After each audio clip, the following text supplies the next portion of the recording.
Este jueves subieron a 13 los casos confirmados de coronavirus en Ecuador. Secretarios de Estado serían sujetos de control político tras sentencia interpretativa de la Corte Constitucional. Movimientos de mujeres convocan a movilización por el Día Internacional de la Mujer el 8 de marzo. Televisión Legislativa presenta TVL Noticias, emisión central.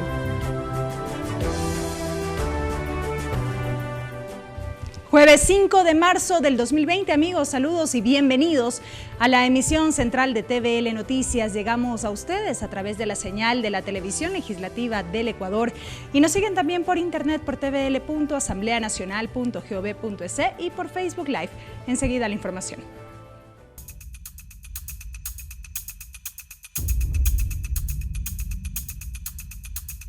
Alerta, coronavirus.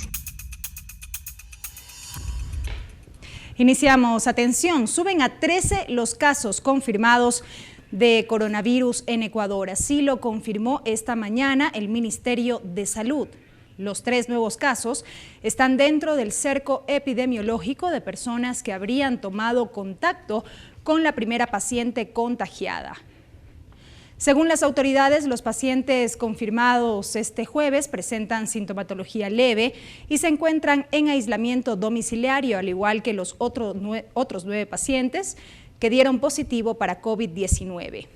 La única persona que se mantiene hospitalizada y con pronóstico reservado es la mujer que llegó a Guayaquil desde España el pasado 14 de febrero. A nivel internacional se toman medidas para prevenir la propagación del coronavirus. En algunos países de Europa se dispuso el cierre de colegios y además se dio la recomendación de no saludar con beso ni apretones de mano. Según datos de la Organización Panamericana de la Salud, en la región de las Américas se han notificado más de 100 casos del COVID-19. El virus ha llegado a países como Brasil, Canadá, México, República Dominicana, Ecuador y recientemente se confirmaron casos en Chile y Argentina. Este virus ha causado la muerte de más de 3.000 personas en todo el mundo. De ahí que los gobiernos de cada país toman medidas para frenar posibles contagios y esparcimiento del mismo. En Europa, los gobiernos de Francia, Alemania e Italia decidieron cerrar los colegios como medida de prevención y frente al aumento de los casos en dichos países. Italia, el tercer país más afectado luego de China y Corea del Sur, ha adoptado una serie de medidas para detener la propagación del virus. Es así que recomienda renunciar al saludo con besos y apretones de manos, jugar partidos de fútbol a puerta cerrada y mucha higiene. Esta medida se aplicará durante un mes en todo el territorio nacional. En China y Australia también se han tomado medidas similares. Para la prevención ya han optado por un choque de codos en vez de besos y apretones de manos. Por otra parte, el gobierno de Irán confirmó la muerte de 15 personas debido al coronavirus. Con ello, el balance de ese país sube a 92. Mientras que trascendió que en España, en el Hospital Virgen del Rocío de Sevilla, se trató con éxito a un paciente de 62 años que fue el primer caso registrado con COVID-19. Según los médicos, se habría utilizado uno de los fármacos aplicados a pacientes con SIDA. Así lo confirmó el diario El País de España. Lorena Espinosa, TVL Noticias. Hasta la fecha se han registrado cerca de 95.000 casos de contagio por coronavirus en más de 78 países, con un resultado que supera los 3.000 fallecidos. Además de este reporte, hay otros datos por destacar. Uno de ellos es que, según la Organización Mundial de la Salud, hay 13 veces más pacientes curados que fallecidos. El coronavirus ha causado pánico alrededor del mundo. Algunos medios ya hablan de una pandemia, que según su definición es la transmisión sostenida, eficaz y continua de la enfermedad, de forma simultánea en más de 3 regiones distintas. Quizás ya estemos en esa fase, pero su significado no es sinónimo de letalidad. De hecho, las muertes registradas son mínimas versus los casos que están en tratamiento. Sobre el actuar de los profesionales alrededor del mundo, hay algunos datos positivos para resaltar. El primero es que se sabe de qué se trata. Por ejemplo, los primeros casos de SIDA se describieron en 1981 y se tardó más de 2 años en identificar el virus causante de la enfermedad, mientras que los primeros casos de neumonía severa se notificaron en China el 31 de diciembre de 2019 y para el 7 de enero ya se había identificado que se trataba de coronavirus. En la misma línea, se sabe cómo detectarlo. Desde el 13 de enero está disponible para todo el mundo un ensayo RT-PCR para detectar el virus y esta prueba va mejorando con los días. Si bien en China inició el virus y se reporta el mayor número de casos, desde hace varias semanas ya disminuyen las alertas de contagio. El 81% de los casos son leves, el 14% puede causar neumonía grave y el 5% puede llegar a ser crítica o incluso mortal. De esos casos, solo el 3% ocurren menores de 20 años. Otro aspecto positivo fue para el medio ambiente. El Centro de Investigación de Energía y Aire Limpio de Estados Unidos calculó que a raíz de la paralización de varias actividades en China, un 25% de emisiones de dióxido de carbono de ese país se redujeron en las últimas 2 semanas. Y lo más importante, la gente se cura. Hay 13 veces más pacientes curados que fallecidos y la proporción va en aumento. Es importante seguir las recomendaciones de los especialistas, mantenerse informado por los sitios oficiales y guardar la calma. El tratamiento de este virus es una responsabilidad conjunta. Tatiana Sonnenholzner, TVL Noticias.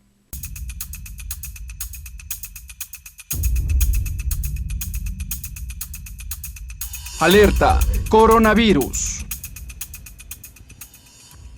Y en otras noticias, amigos, mediante decreto ejecutivo 1007, el presidente Lenín Moreno decretó la fusión de la cartera de Ambiente con la Secretaría Nacional del Agua. La entidad pasará a denominarse Ministerio del Ambiente y Agua. Con esta decisión y una vez concluido el proceso de fusión, la Agencia de Regulación y Control del Agua, la Agencia de Regulación y Control de la Bioseguridad y Cuarentena de Galápagos, el Instituto Nacional de Biodiversidad y el Instituto Nacional de Meteorología e Hidrología INAMI pasarán a ser adscritos al Ministerio del Ambiente y Agua. A través del mismo decreto ejecutivo, el primer mandatario designó a Juan de Howitt como nuevo ministro de Ambiente, en reemplazo de Raúl Ledesma, quien presentó su renuncia al cargo. Asimismo, se agradeció los servicios de Marco Troya, quien se venía desempeñando como secretario nacional del Agua.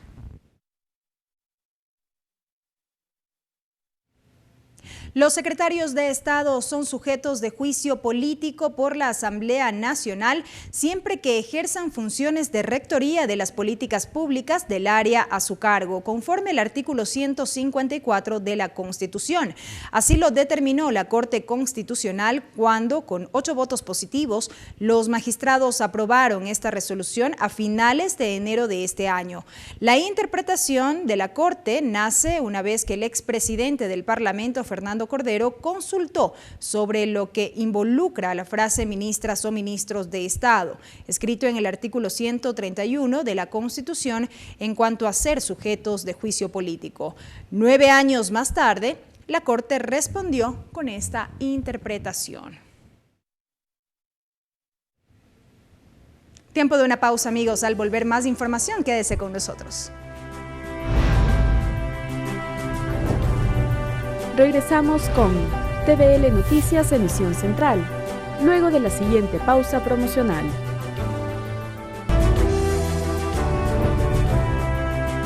Continuamos con TVL Noticias, emisión central. Seguimos, amigos, con más información. A propósito del Día Internacional de la Mujer, grupos y movimientos de mujeres invitan a la marcha que se realizará este domingo 8 de marzo en Quito para, entre otros aspectos, pedir al gobierno declare en emergencia la situación de la violencia contra la mujer. Nuestra compañera Lorena Espinosa nos preparó un informe y nos amplía más detalles. Adelante. Gracias, buenas tardes. Así es, varios movimientos de mujeres piden mayor atención por parte del Estado ante los índices que se incrementan de violencia contra la mujer. Precisamente ya me encuentro con Rocío Rosero, ella es representante de la Coalición de Mujeres.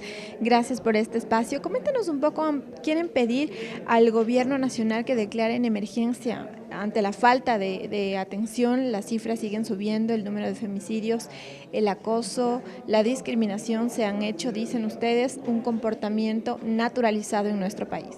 Efectivamente, nuestra demanda en este 8 de marzo, que conmemoramos la lucha del movimiento feminista y de los movimientos de mujeres en América Latina y a nivel global, es precisamente una mayor atención del gobierno nacional para una decisión política de tratar el tema como un tema de emergencia nacional, de emergencia social, porque es un problema estructural que en lugar de tener, digamos, otros índices, en este momento vemos que va en aumento, las cifras de la encuesta de violencia lo están mostrando.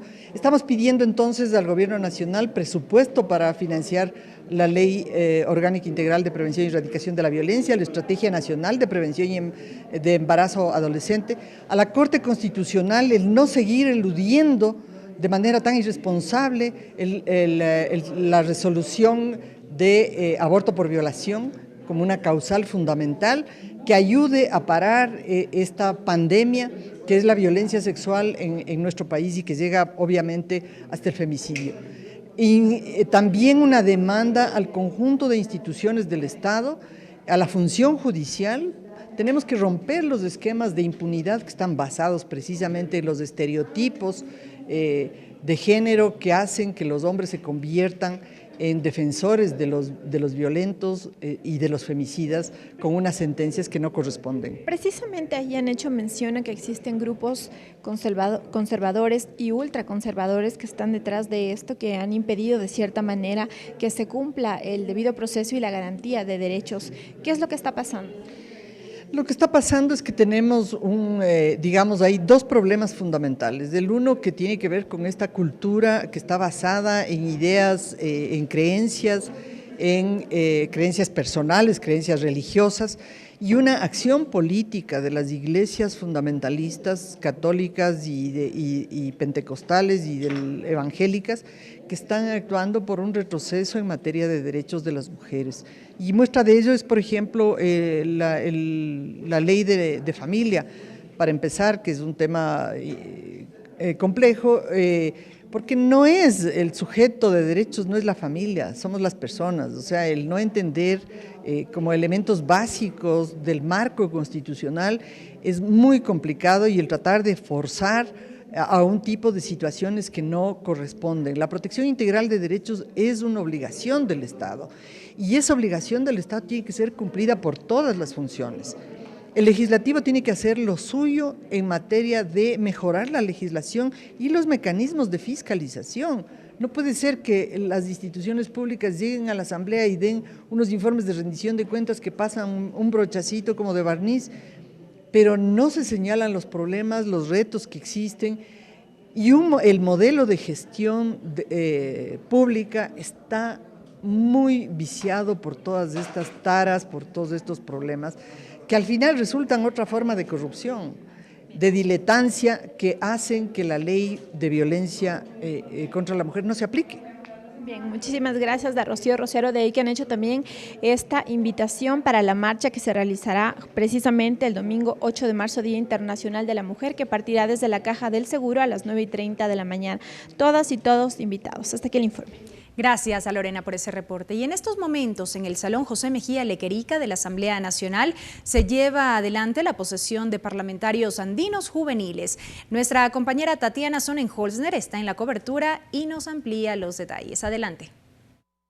Gracias, buenas tardes. Así es, hace pocos minutos se llevó a cabo esta ceremonia de posesión de los parlamentarios andinos juveniles. Se trata de 5 colegios que participaron para este día ser posesionados. Ya me encuentro justamente con la presidenta del Parlamento Andino Juvenil. Ella es Yahad Enríquez, de la Unidad Educativa Simón Bolívar. ¿Qué tal? Bienvenida a la televisión legislativa. Gracias por concedernos esta entrevista. Eres la presidenta del Parlamento Andino. ¿Cómo se dio todo el inicio de este proceso para que este día se posesione el cargo de presidenta para el Parlamento?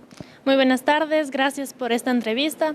Pues a nosotros nos hicieron primero una previa revisión de nuestras notas, de nuestro rendimiento académico y de nuestra disciplina, de la capacidad de liderazgo que tenemos. Y pues el día de ayer tuvimos una reunión donde se demostraron las capacidades y entre esas escogieron a la persona que podría demostrar un liderazgo. Afortunadamente salí yo presidenta y es muy grato estar aquí y tener esta experiencia. Bien, te felicito por justamente lograr ese objetivo que te lo has planteado y de hecho en tu discurso dijiste que este sueño ahora se convierte en una obligación. ¿Cuál va a ser la primera acción que tome el Parlamento Andino Juvenil? Vamos a hacer una plenaria organizada con los 4 vicepresidentes del Parlamento Andino Juvenil. Queremos organizar proyectos en cada colegio para dar a conocer proyectos sobre necesidades que debemos cubrir. Al igual, queremos participar en actividades para demostrar nuestro desempeño.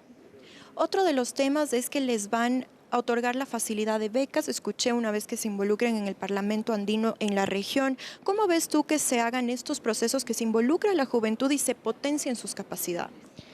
Es excelente que nos hayan tomado como parte activa de la sociedad, que nos den un espacio, una voz y un voto para formar parte del Ecuador, de esta nación tan grande. Al igual, nos facilitan con becas para desarrollar nuestras capacidades y es algo tan gratificante el poder participar aquí. Bien, te agradezco mucho a Yahad Enríquez. Ella es la presidenta del Parlamento Andino Juvenil, la primera vez que se realiza este parlamento en la ciudad de Quito. Esta es la información que les tengo hasta esta hora. Vuelvo con ustedes. Buena tarde. Gracias a Tatiana por el reporte. Y en otros temas, en ese mismo lugar, en el Salón José Mejía Lequerica de la Asamblea Nacional, se acogió la noche del martes la presentación del proyecto denominado Palancas de la Fundación Felipe González y la Fundación Cofuturo de la Universidad Internacional de La Rioja, UNIR. Esta cita contó con el acompañamiento de Felipe González, expresidente del Gobierno de España. Palancas, la revolución de las pequeñas cosas, fue definido como un mecanismo que busca, a través de iniciativas o reformas concretas y sencillas, alcanzar mejoras para la sociedad.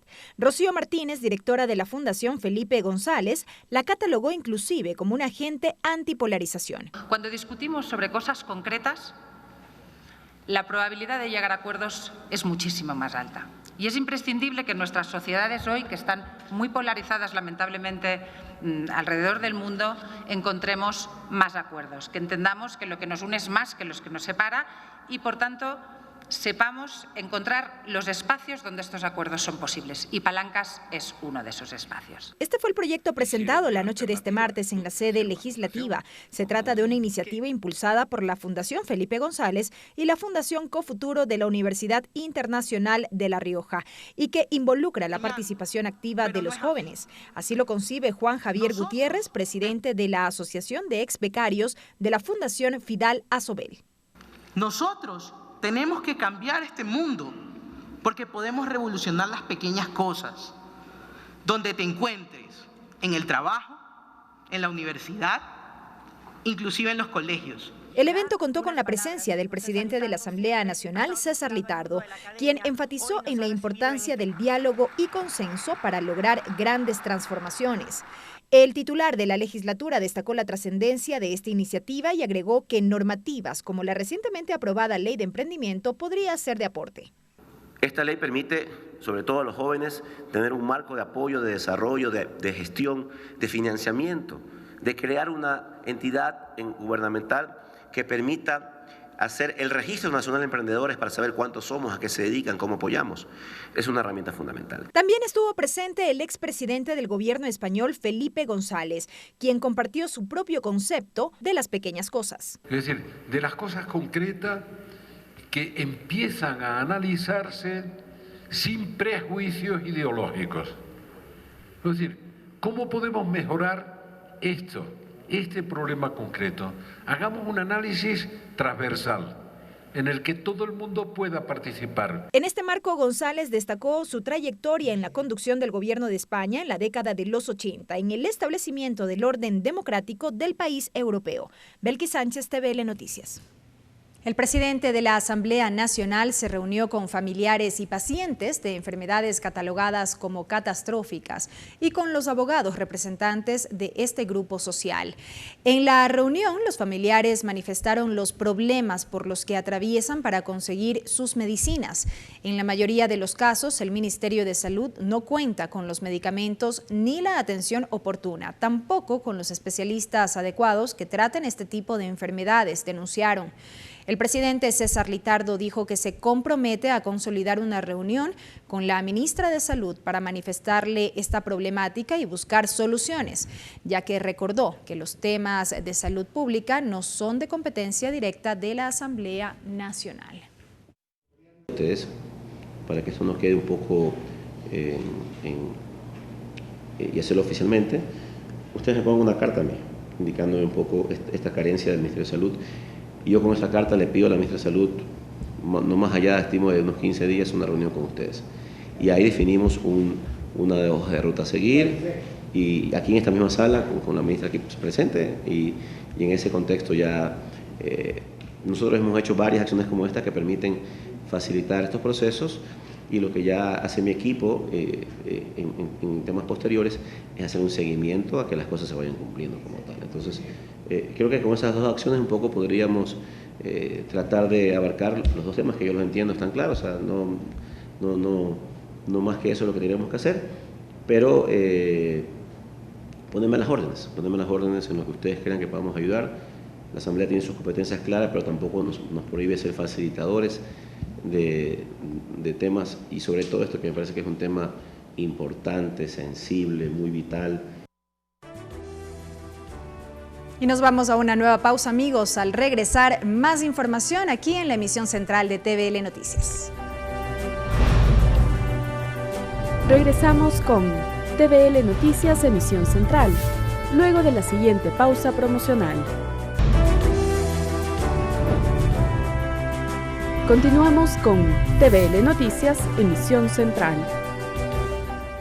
Seguimos con más, amigos, y ponga atención a lo siguiente, porque a quienes se les encuentre en la calle realizando sus necesidades biológicas, se les impondrá una multa de $80. En lo que va de este mes de marzo han sido sancionadas 5 personas que han sido descubiertas mediante las cámaras de videovigilancia instaladas en todo el distrito metropolitano de Quito. Quizá en algún momento haya visto este panorama en la calle. Postes, paredes, puertas de iglesias convertidos en baños públicos. Sin embargo, en Quito este tipo de comportamientos son considerados como una contravención. En el Código Municipal está previsto como una infracción el escupir, orinar, defecar y botar residuos en el espacio público. Esto está sancionado con el 20% de un salario básico unificado. O sea, si le hacemos el símil con un monto, actualmente son $80. La Agencia Metropolitana de Control es la encargada de realizar la vigilancia y sancionar al infractor. Sin embargo, la multa aplica únicamente si se lo encuentra flagrante. Es por ello que desde el mes de marzo iniciaron un proceso piloto, utilizando las 79 cámaras de seguridad instaladas en todo el distrito metropolitano. Hasta el momento, 5 personas han sido sancionadas. La empresa Maceo y la empresa de seguridad actualmente ya cuentan con cámaras que hacen reconocimientos faciales en el espacio público para poder identificar al infractor. Está interconectado con el registro civil, ahí se puede identificar el nombre, el número de cédula y también ubicar el domicilio para las notificaciones. En función del debido proceso debemos notificar un acto de inicio, se da una etapa de prueba, la persona puede presentar los descargos de los cuales se cree asistido. Según autoridades, los estudiantes y profesionales del volante son los principales infractores, en su mayoría hombres. También explican que se han detectado varios lugares, sobre todo en el centro histórico, en donde se evidencia con mayor recurrencia este tipo de comportamientos. Qué pena, porque es la mejor cara que podemos ofrecer hacia el mundo como Quito, y qué mal que los turistas identifiquen estos problemas. Además, se especificó que en el caso de mendigos y niños pequeños no aplica la sanción, pero se efectúa un acercamiento. El sancionar a un mendigo tiene bastante problemática, porque al final tiene que pagar una multa, hay que ubicar un domicilio para las notificaciones también. Por ello, autoridades hacen un llamado a mejorar la educación y las buenas costumbres desde casa, para que este tipo de escenarios se eliminen por completo en la ciudad. Lorena Espinosa, TVL Noticias. Y así ponemos punto final a esta emisión de noticias, amigos. Gracias por haber estado con nosotros. Una muy buena tarde. Televisión Legislativa presentó TVL Noticias, emisión central.